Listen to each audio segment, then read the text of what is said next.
Minds Up Tomorrow. I'm your host, Luis Acevedo, and with me today I have Krisztian Papp. He is a retired competitive dancer. He is a Budapest champion, a national champion in competitive dancing, and he's also the creator of the website Sports Futurism, where he talks about the future of sports. And that's what we'll be talking about today, where sports will be heading in the future. So, Chris, thank you for coming on the show. Man, thanks for having me, and you are very well informed about these things, and thank you. It's great honor for me to be here with you today. So if you want to, I'm ready to start. Awesome. Sounds great, Chris. So why don't you give us a little bit about your background and how you got started in investigating the future of sports? Okay, well,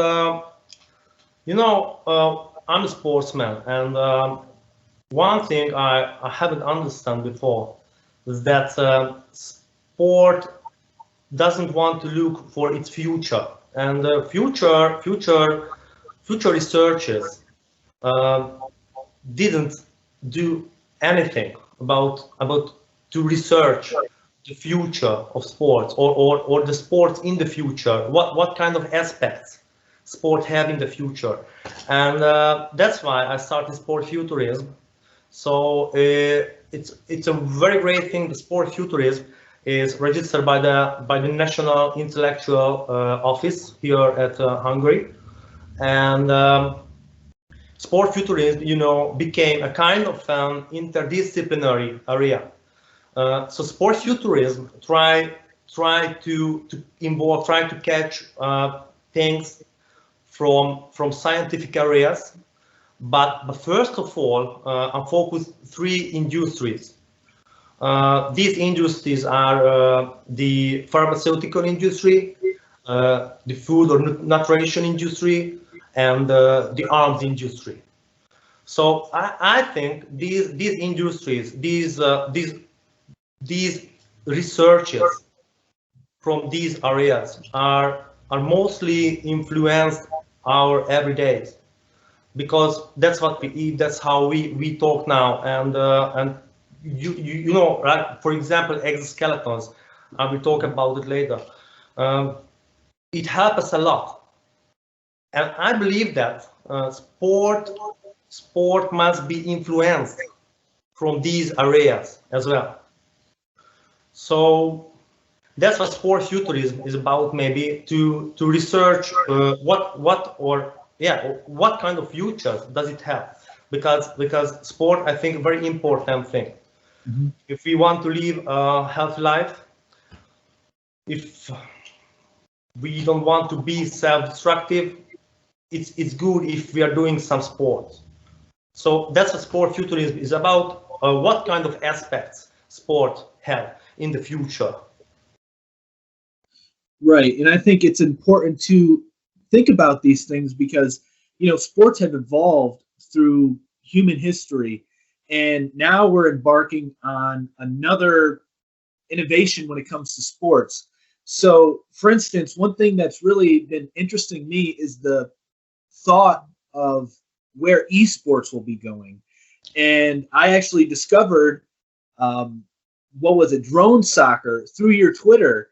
And so that just shows the expansive nature of, the all-encompassing nature of esports, because it's not just video games. And I think people, when they think of esports, they just think of, playing like Madden or something like that, but it's much more. Do you care to go into esports a little bit? Yeah. Well, esports is a very interesting thing because, it isn't was a fully recognized member of the IOC before. Esports is something very new, but something very important. Let me tell you one thing, that there are some researchers of the area esports. They tell us that esport athletes, what amazing name. They have to be catch somehow. They have to be able to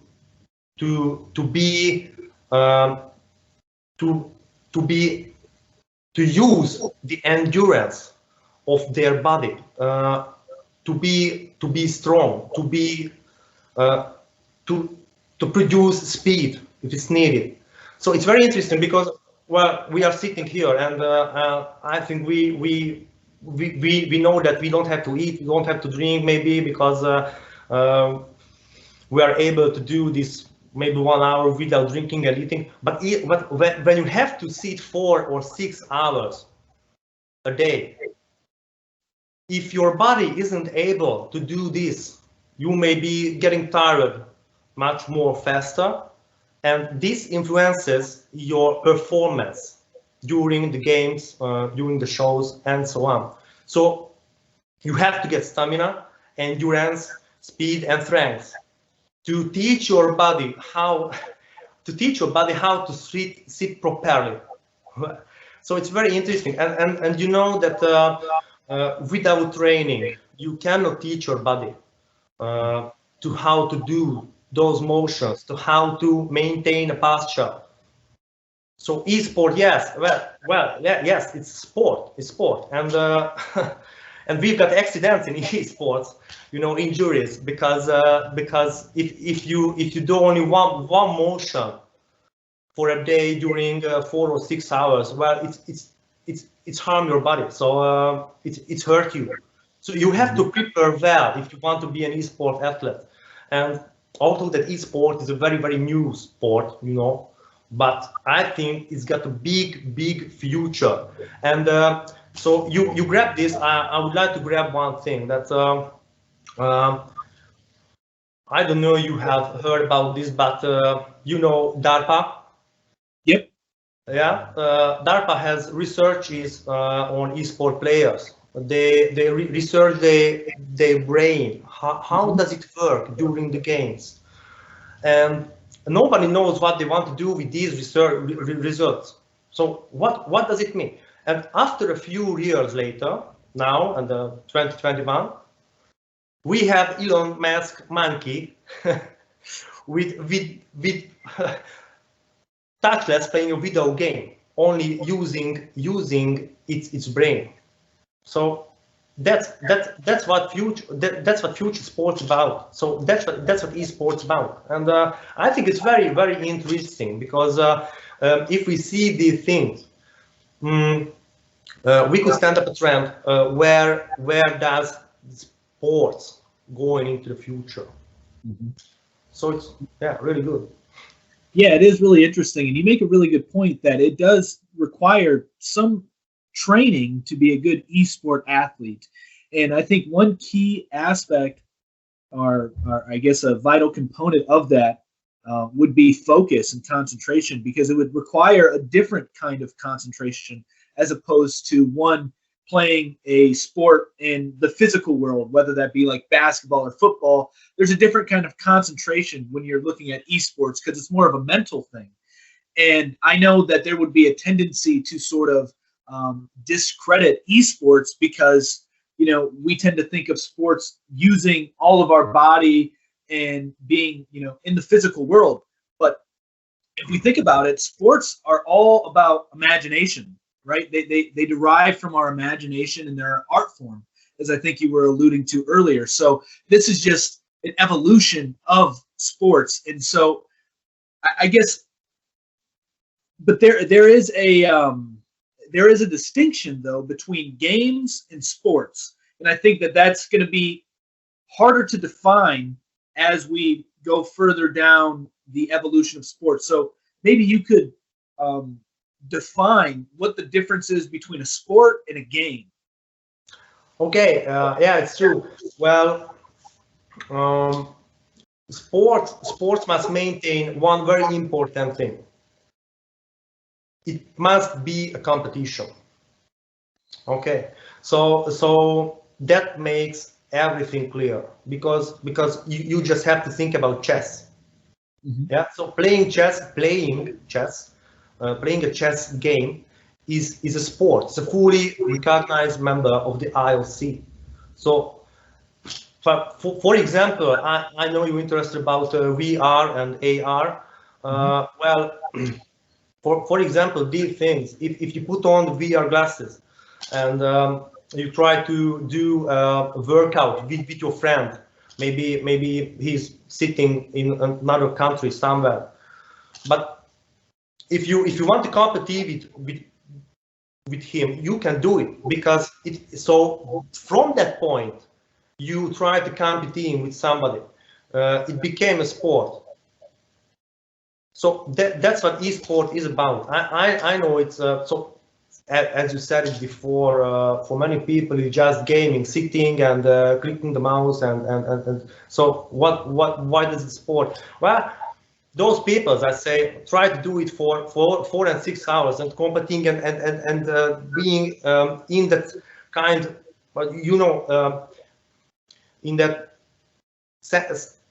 to concentrate 4 or 6 hours. Well, it's very difficult.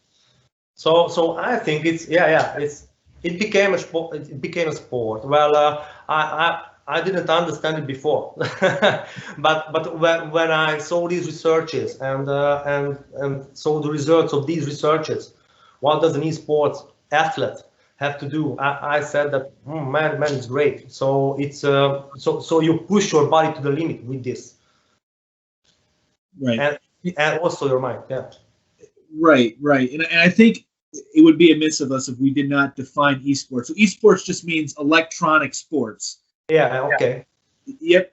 And so this is actually becoming very popular in the Asian countries, if I'm not mistaken, and then slowly trickling its way over to the Western countries. And it's going to be very fascinating to see how it develops throughout the years. One of the things that come to mind when we're talking about esports is, I'm not sure if you're familiar with like Xbox Kinetic when that first came out, where it was like, you know, basically you had a camera where you would set up in your living room, and then you would be able to move, and that camera would pick up your motions in that game. And so right there, you're seeing this sort of physical activity meeting the digital world. And I think that will gain popularity as we enter in, you know, as a virtual reality becomes more advanced. Same with AR, as we talked about before with Pokemon Go. That was a really big thing when it first came out, and I think it still is. I think a lot of people still play that, but I think that would be considered more of a game. But do you have any reflections on the development of virtual reality and augmented reality and how they're going to contribute to the sports humans will create and play in the future? Well, yeah, it's very interesting because, well, my opinion is that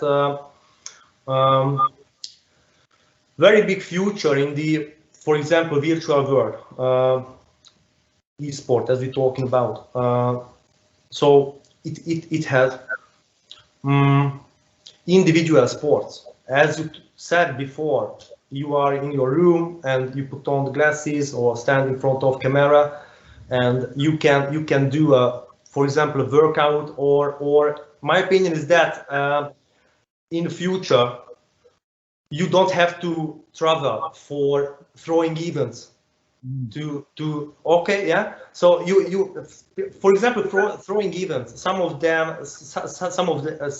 these throwing events can be done in your at home, because you don't have to travel and spend a lot of money for hotels, expensive foods, and so on. I think individual sports are mostly have a big future in this aspect. So drones, you mentioned drone sports, and this augmented reality soccer, you know what they play, two of them. It has a big future because everything is given for this. So you don't have to, maybe, I think maybe in the near future you don't have to pay for somebody to please teach me these things.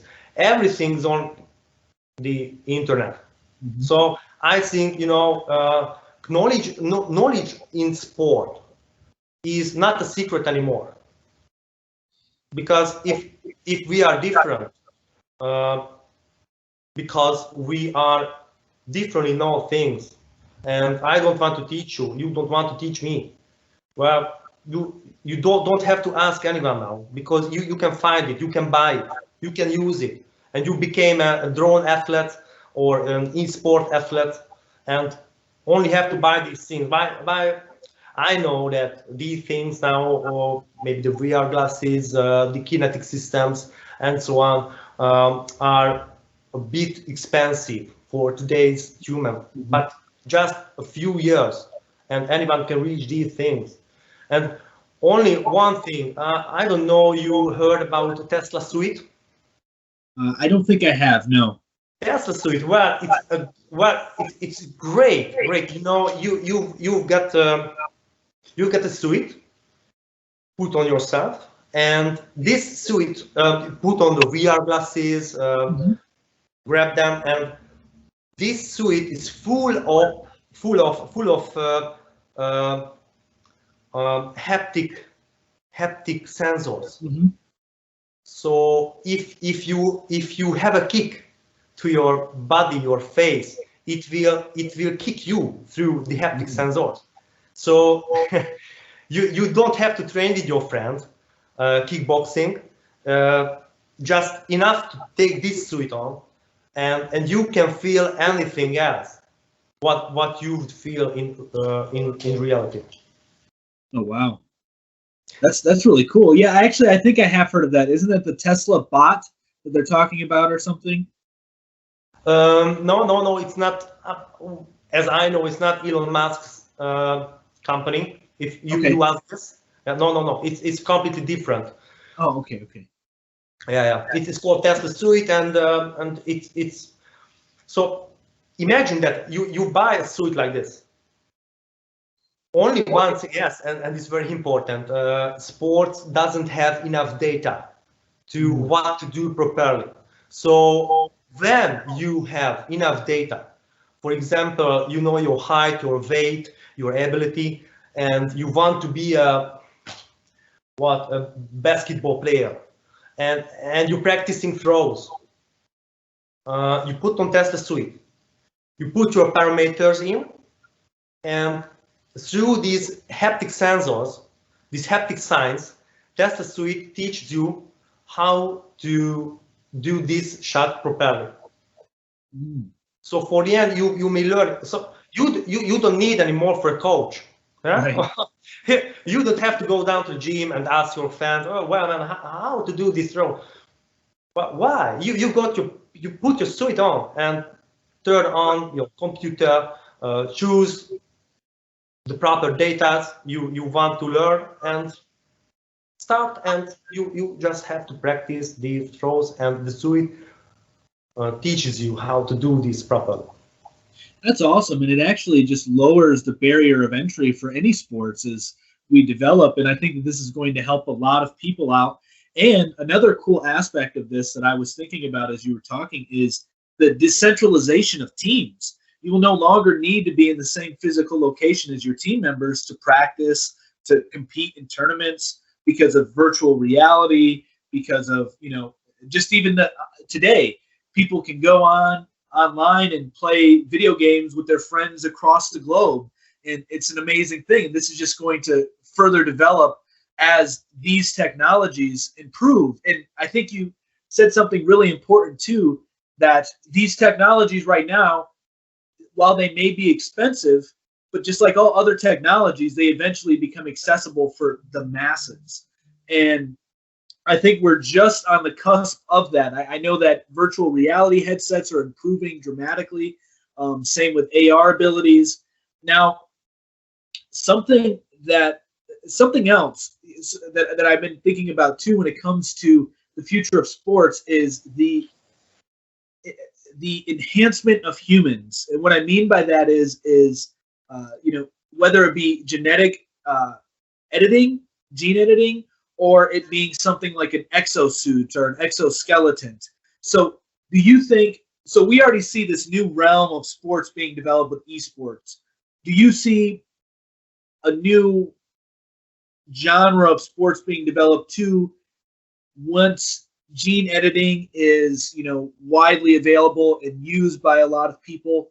as well as these exoskeletons, because there's obviously going to be a separation between somebody who doesn't have the exosuit or doesn't have gene editing and somebody who does. So do you see there being like a divergence of sports between those who are enhanced and non-enhanced? Well, such an interesting thing, because you know that Olympism is not that what was before, because yeah, you mentioned gene editing and exoskeletons. Well, I think we are living the future now. What we thought before, when will it came? Well, here it is. So we are in the future. You know that this exponentially growing technology, what around us, it became the part of our lives, and we don't see it because it's in everyday's life, and I believe that it influences very well sports. For example, exoskeletons, right? It's great mention. Have you heard about cybathlon? I'm sorry? Cybathlon, have you heard about cybathlon? No, it doesn't ring a bell. Okay, cybathlon. Well, it's a kind of Olympic game held in Zurich in every year, and this Olympic is well, partly for men who born with some disabilities, and with these technologies, right, like brain interface computer and exoskeletons, they augmented their body and competing with each other, and it has an Olympic game. So it's amazing. I think that, well, yes. For try to answer for your question, because you know it's yeah, very wide range what we try to cover. I think we are on the way for transhuman sports now, because of the body sensors, you know, because of the body augmentations. Indirectly, I think VR and AR are a kind of a way to being a transhumanist, because what is transhumanism is about? We are live in a symbiotic fusion with modern technologies used by our body. So what is VR about? What is AR about? With these glasses, we are expand our perceptions, like seeing, hearing, tasting, touching, all the senses. So it's a kind of augmentation of our mind, of our body. So I think it's very interesting, because you know, for these people who use these augmentations, I think they have two ways. We could separate them from what we call sports today, classic sports, authentic sports, or they must evolve into classic sports. But you know, WADA. So what they say for this, man, what are you doing? You've got an exoskeleton on your body. So why do you want to run with these people? Well, we don't know that if they are gene editing, but why do you want to run with these people? They are so normally prepared for this game. So please go and, you know what I'm talking about. And gene editing is another thing. Well, have you heard about Mighty Mouse? No. Oh, Mighty Mouse. Well, it's amazing. So astronauts take with them a mouse to the air, to the ISS, and try to targeting myostatin and activin molecules, and the result was that the myostatin and activin molecule edited mouses have those muscles that they have here in Earth. And other mouses in the space, they just get weakness and you know. So we've got everything to be, for example, I think not, maybe not superhumans, but transhumans, well, maybe yes. So, but for these gene edited peoples, what do we do with them? If we want to competing them with each other in normal Olympic games, or have to do another event for these peoples because they are completely different than the others. So it's very interesting. Well, I said, in my opinion, I see that there is a completely another kind of Olympism being born in the future. Mm-hmm. Completely another.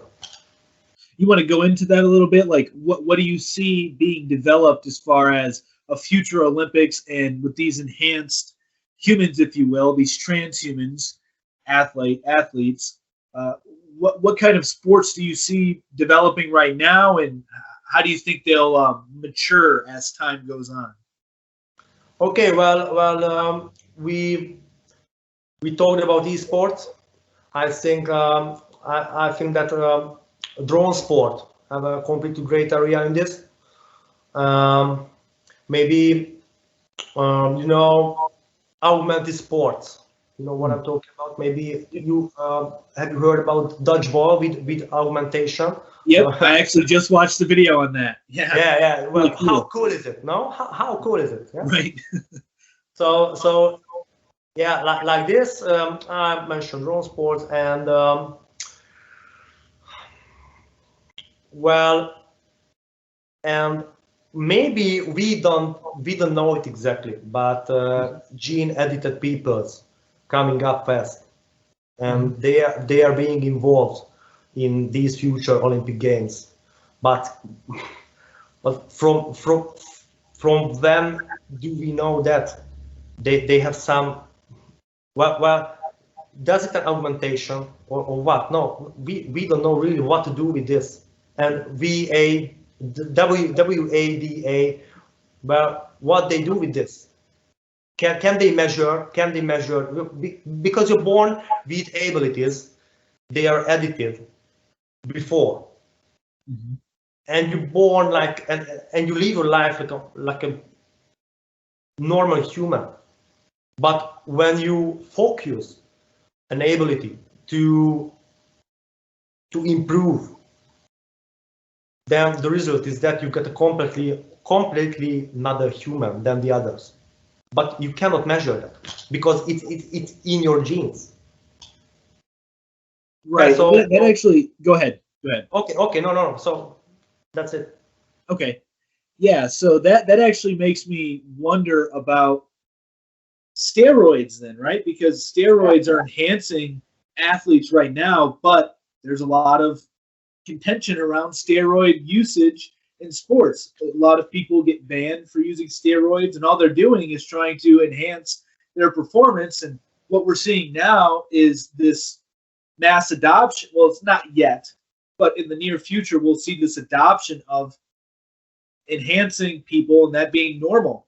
So how do you think, like, regulations in sports are going to have to change and adapt to this new world? Because right now we're against any sort of enhancements, but in the future it appears that these are going to be accepted. Well, my opinion is that if sport itself, if they aren't open-minded for the world it is around it, sport will lose its characteristic. Because one more thing that I think you heard about 3D printed organs. Yep. Your liver, your heart, your lung. So what you want to you want to be a long distance athlete? Oh, come on, I will happy. Something wrong with your heart? No, doesn't matter. We will help you with some 3D printed parts, so we can augment your body. It's very interesting because, well, I don't think it's a problem. We just have to handle it on its own. The gene editing. WADA try to measure how athletes use dopings and steroids and so on.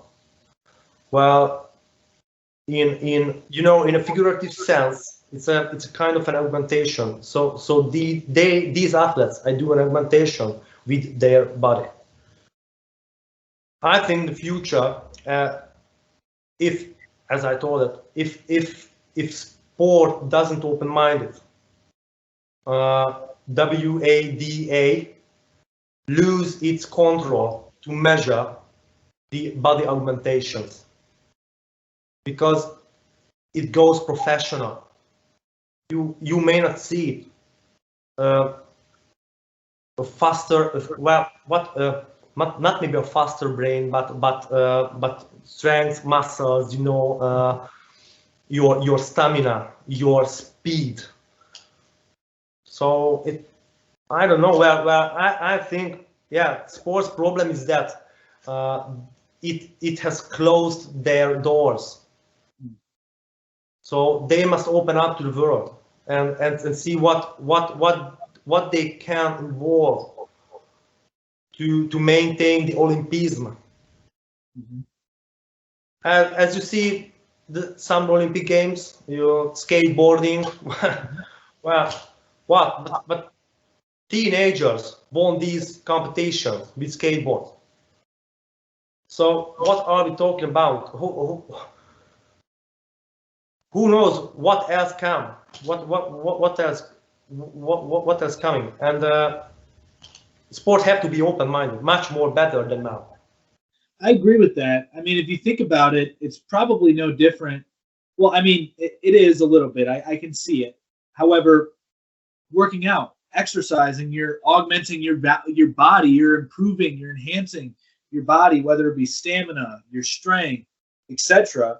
You're doing things to give yourself an advantage that your competitor may not be doing, whether it be staying in the gym for an extra hour. So then isn't it then just the next step to say, let's, genetically engineer certain genes to favor certain traits so that way I can be better at this sport. Now, another thing that I see maybe improving through the use of these technologies are physical therapies. As you just mentioned with the 3D printed organs, I can see how maybe virtual reality or something like that could improve or add more utility to physical therapy. Do you have any reflections on that? Well, let's talk about you touch the genes. Well, I think that some athletes are now being prepared at home. the next Olympic champions may be prepared at home because nowadays you don't have to go down to the gym. You can do VR workouts and you can do competitions with your friends in front of the camera in your room. So I think it's another problem the sport cannot handle. They don't see what things being prepared at home because as I mentioned before, you got everything on internet. For what have you said before to understand the jobs and occupations, what physical therapists or teachers or coaches do? We must understand that they have a lot of data in their mind. And these data are very important for sports. We have to earn these data. We have to synthesize these data because we need this to know how to prepare for an Olympic event. I think that one thing we maybe cannot replace in the future, the sense of being absolutely in that time with your athlete to prepare for an event. And if you take a look on her or his face, you know that she or he had a bad day, she tired, or she want to go home and leave this here and don't do anything. So I think it's but you know, for artificial intelligence, here it is. Maybe it can learn how to read these emotions. We've got researchers for this, but very small group researchers. But at the moment now we cannot replace this. So about the coaches, the guides, about you know the workout mates, the teammates, and I talked with someone last week.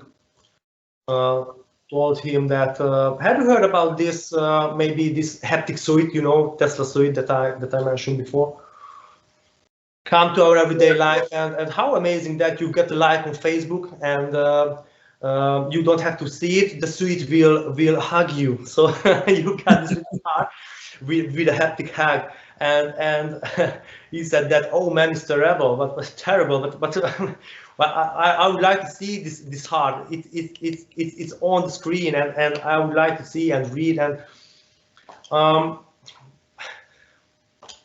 I know if you're born into an age, if people's born into this age, what we call future, they have no questions about this. I take on the suit, and I have this haptic grab, haptic hug if I have a like on Facebook, and so it's normal. Yeah, so about well, very good question. So Right. No, and I think you bring up a good point with the haptic suit and social media, how that will even be influenced by this technology. I mean, why do people, the hug, I love the way you put that. You know, people may think that's a little intrusive or too much, but as you perfectly said, the younger generations and the generations coming up now that have been with technology, they're not going to have an issue accepting this transition. As a matter of fact, they'll probably welcome it. And when you get a like on Facebook or a retweet on Twitter, it gives you data that then makes you feel a certain way, right? And so then with the haptic suit, you're just consuming the data differently. You're feeling the data more personally, and I think that's really cool. I'd never even thought of something like that before. So that's a unique take that I've heard. So yeah.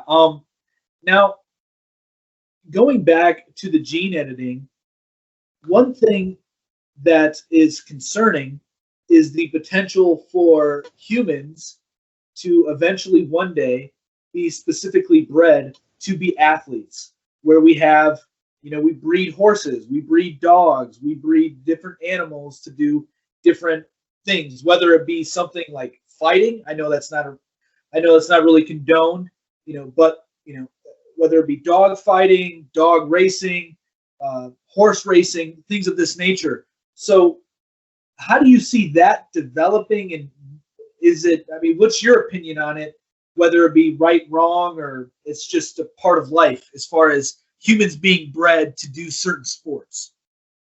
Well, okay, it's great. So gene editing is here, CRISPR is here, and it has very advanced researches and results today. So I think first it's going to be very expensive to buy it. And another question is that when you have to start it, because you've got a little baby, and from that point, that's from 3 months, we are talking about a human embryo here, and you have to start it somehow in this period. And well, I think this is among us. We are living in this world now. I think the first experiments are on the way for this, and first of all, it will touches the strength of the human, the endurance of a human, and these two is enough to be much more completely human than the others. Have you heard about that? The lung capacity measured by the VO2 max. Well, it's a capacity that shows how great endurance you have. How long can you run, for example? That's a very easy example, but for example, you know that the dogs in Alaska. Mm-hmm. Yep. Okay, so the humans have maybe nearly normal capacity for an average human capacity. VO2 max capacity is nearly, well, moving among 60 and 80, but 80 is very good. For those dogs, 200 and 250. So what a big difference. And these doctors, these researchers are on the way to research why are those dogs have this endurance, this capacity, and what we can do to improve this ability in humans. And I believe that these researches these experiments are on the way now. Or maybe just we don't know about these experiments, but soonly we will face the first athletes who go through gene editing. Well, I'm very excited about this. That's all I know now, and we talked about WADA before. So man, they have a very hard job for the future, because I don't know how could they measure this. Maybe a gene editing baby, or gene edited athletes. Where in the future you may do these gene editing, these CRISPRs in adult athletes, because sport is a very interesting thing. Workouting is a very interesting thing. You must try it out. If you focus one ability and you want to improve this ability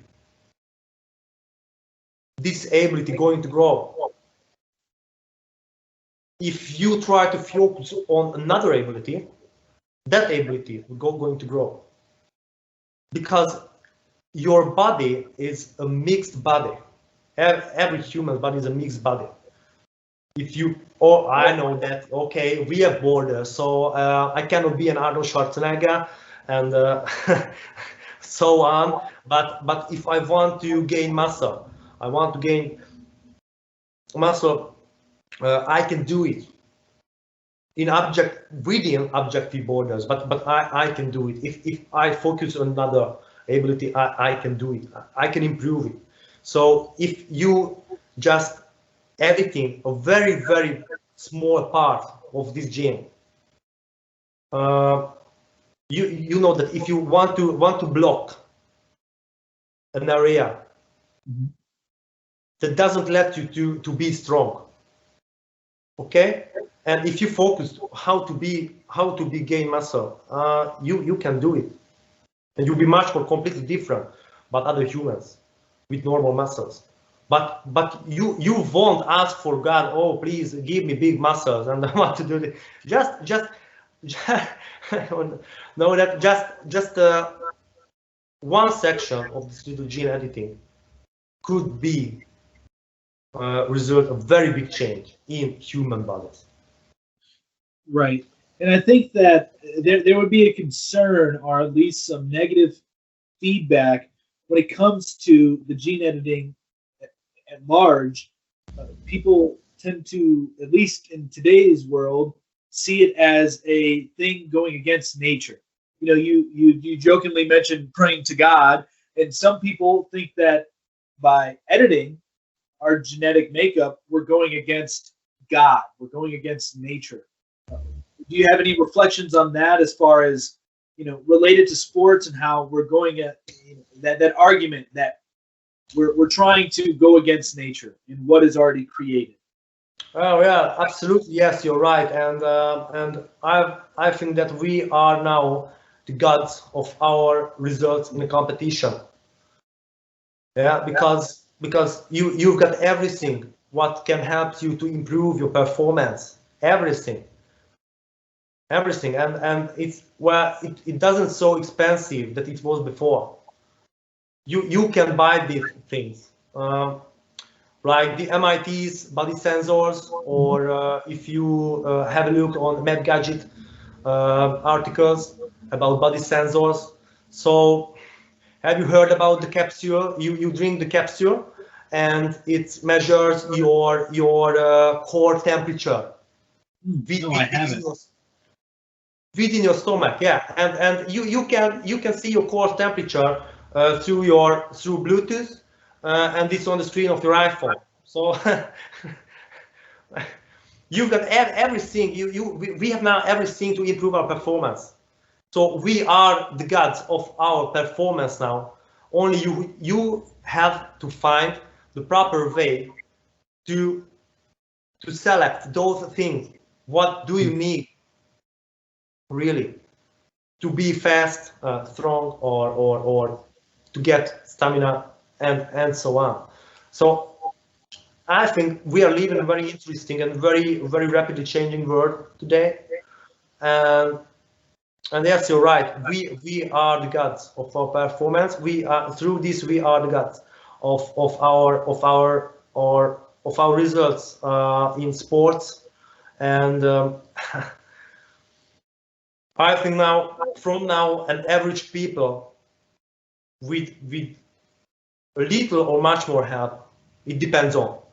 An average people could be an Olympic champion, because you've got everything to be an Olympic champion nowadays. Everything. Right.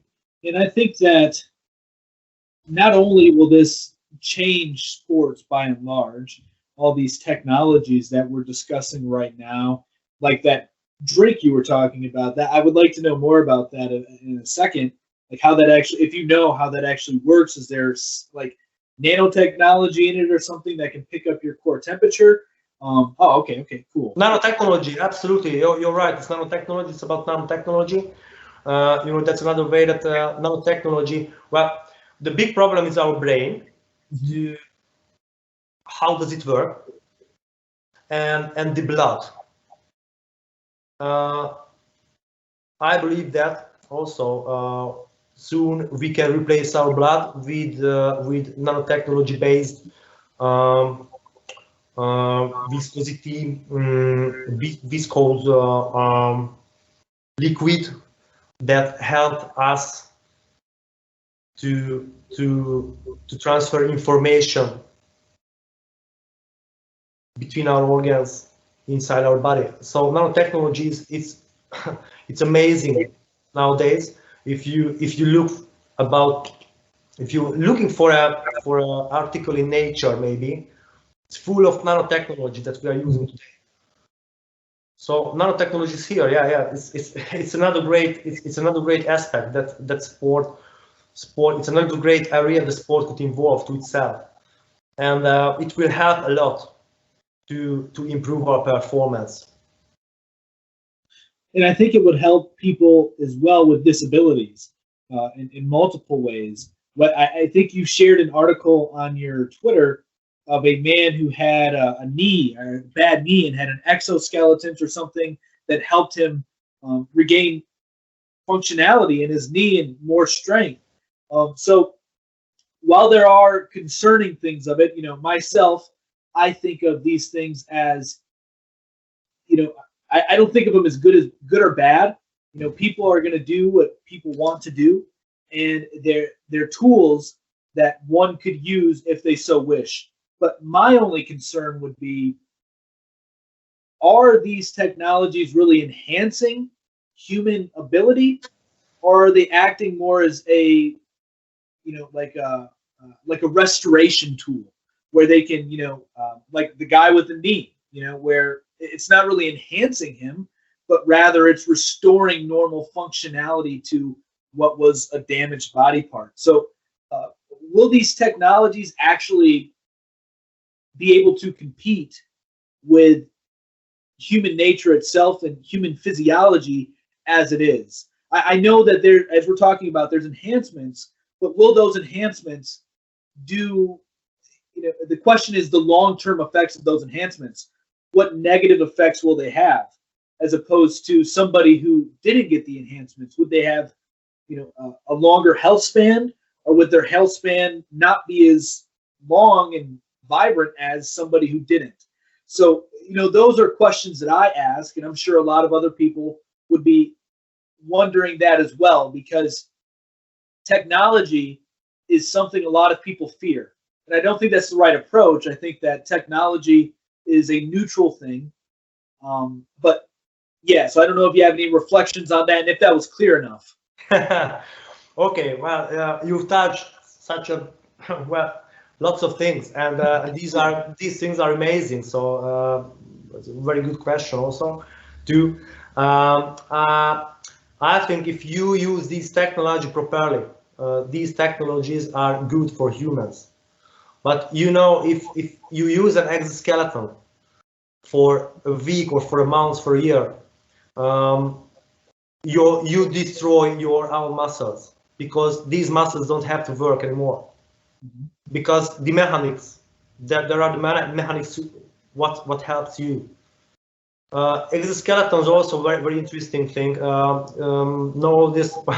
We have talked about gene editing today and exoskeletons, so I can say that Avengers movie is not only a science fiction, but maybe it's a documentary for today. But okay, seriously about this. First exoskeletons, what I know about, coming out more than 10 or 15 years ago, and from base systems, Lockheed Martins and Raytheon.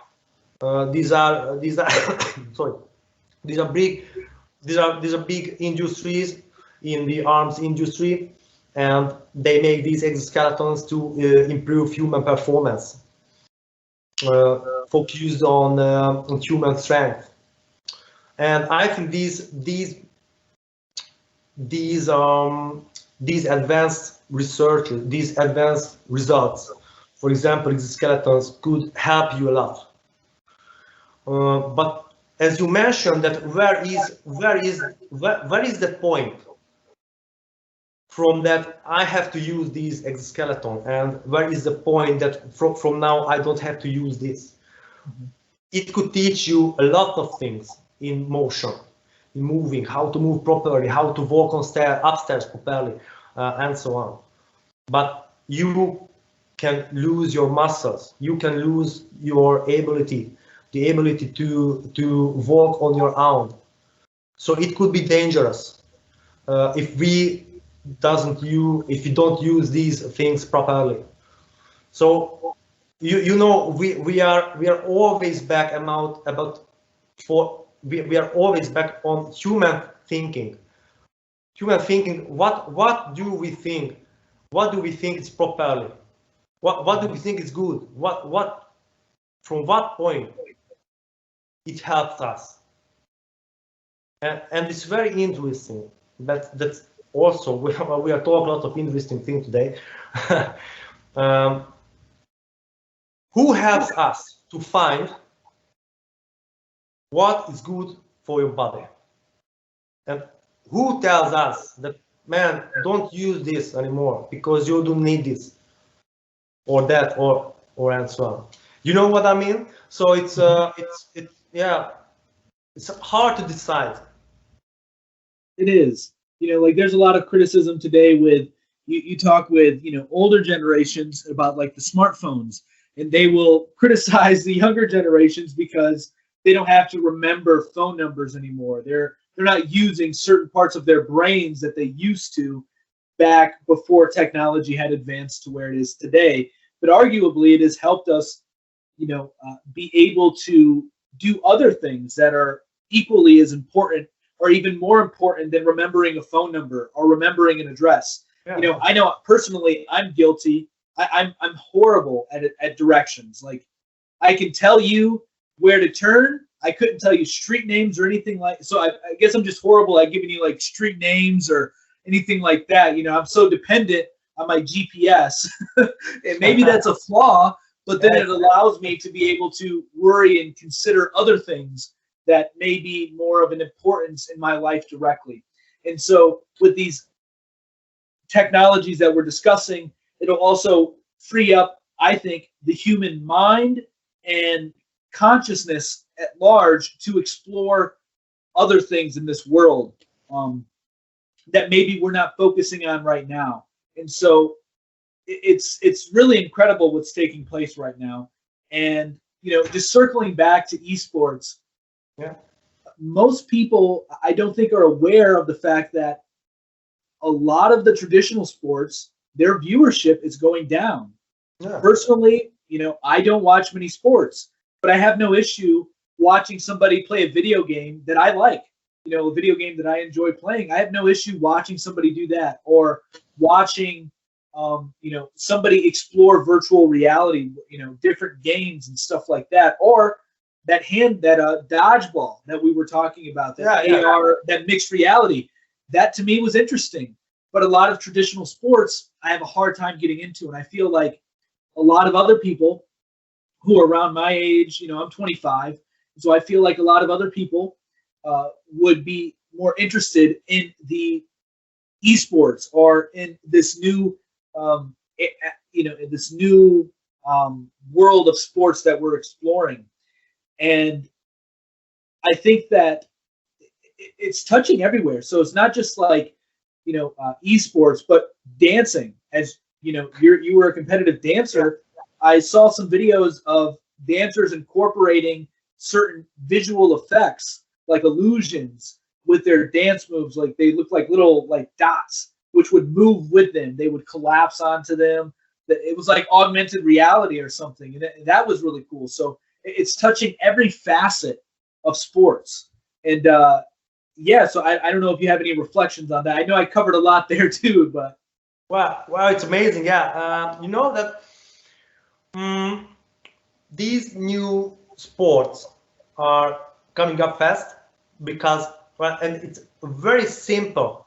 It's got a very simple result. That's why, because human performance have reached its limit.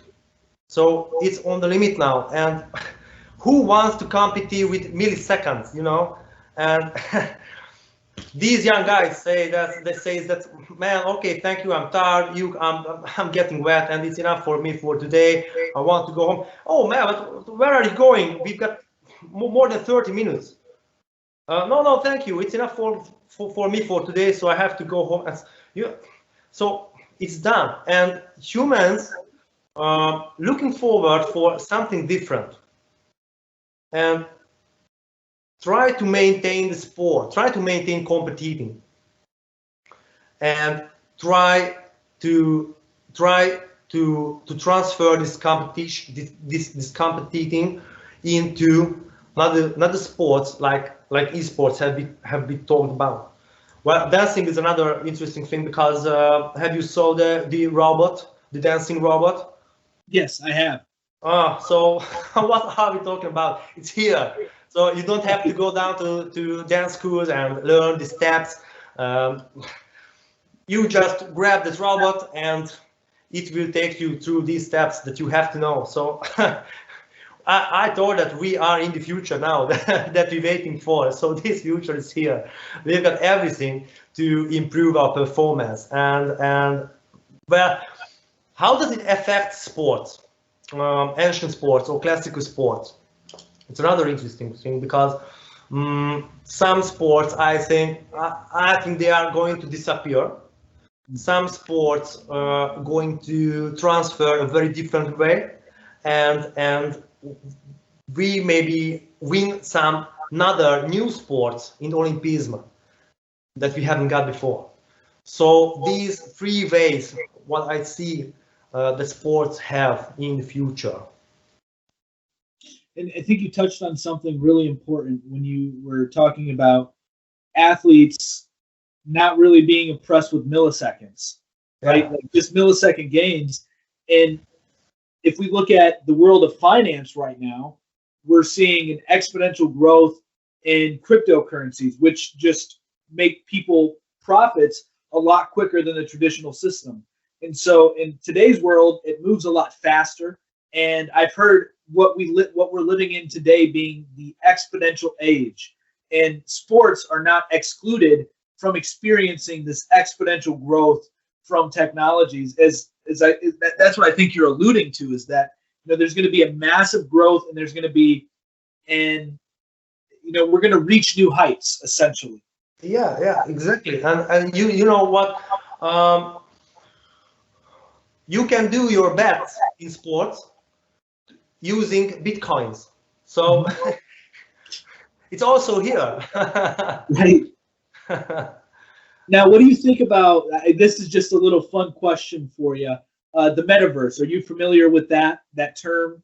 Like Ready Player One. Yeah. Yep. So, how do you see? Do you think that there will be new sports that emerge in like the metaverse, where people are living, spending most of their days in these virtual worlds, and there's going to be unique sports in them? Do you see that happening? Yeah, sure. Because this is what is mixed reality (MR) or extended reality (XR) is about. So yes, it is here, and I think that it have also a great future in the sport, within the sport, and within Olympics. So it's a very new and very fast growing area of sports today. And it's amazing, and it's completely grab you because with a great vision of a very different world you can place in yourself, and everyone said that, man, it's amazing. I don't know how does it create addictivity. You know what I'm talking about. How does it push yourself? Behaviors? Is that what you're talking about? Sorry? Like addictions? Yeah, addiction. Yeah. How does it create any addiction? But yes, it is here, and I think that it also have a great future in Olympism, because we are talking about Olympism now, sport. Because sports living in our world within Olympics, within Olympic Games, and movie theaters. There are movie theaters, big movie theaters that we don't have to use movie theaters. I think in the future we don't have to use them to watch a movie, because you can watch them at home, or a great holographic screen, or what else you want. Maybe these movie theaters used for sport, for watching sports. Because there are some suites that with a little camera in this suite, and amazing that you can watch the game from that aspect of the athlete. That's really cool. Yeah, really, really good. And maybe in the future, you can tell the athlete to where to go in the soccer field. Wow. Yeah, Yeah, that's really interesting. And when you talked about the movie theaters, just made me think that, you know what, my wife and I, ever since, everything with COVID took place, we still, even though everything's open, not that we're worried about catching anything, but we just don't go to the movie theaters anymore. We used to. We used to love going to the movie theaters, but with all the streaming services that are now at your disposal, it's like I might as well just watch it from my, living room. It's much more convenient. And so what you're saying with the sports, it looks like movie theaters. I could see that being a logical step where they're the new sports stadiums, essentially.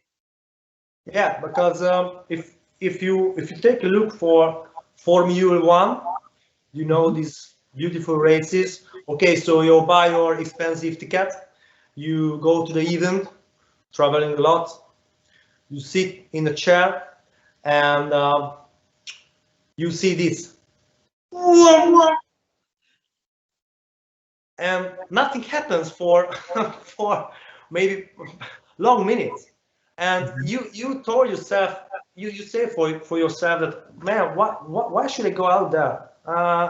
I buy the ticket, but I can contact on the competition onto the race through my laptop, my holographic screen, or my white screen, or anything else you want, and it's much more comfortable, much more cheaper, and I think much more future able. Right. Well, Chris, this has been an awesome conversation. You've shared a lot of information that I think will be valuable for a lot of people, and also help those who are interested in the future development of sports, because I'm sure you're not the only one who's thinking about how sports are going to be changing. So I really do appreciate you taking the time to speak with me today. It's been a lot of fun. Wow, man. Thanks for having me for today. It's a great honor for me, and have a nice day. Awesome. You too. And before you go, where can people find your work? Where can people follow you? Well, maybe the most easiest way is to find my Twitter page, as you have find it, and you've got the link in description in bio, and you can read my webpage and getting information what you like. So I'm on Twitter, and maybe is the easiest way to find each other. And in Twitter, as you find it, there is email sportsfuturism protonmail.com, so you can text me and I will text back. Awesome. Well, I'll be sure to put your information in the description once the video is posted. And once again, thank you. Thank you very much. Have a nice day. Of course, you too.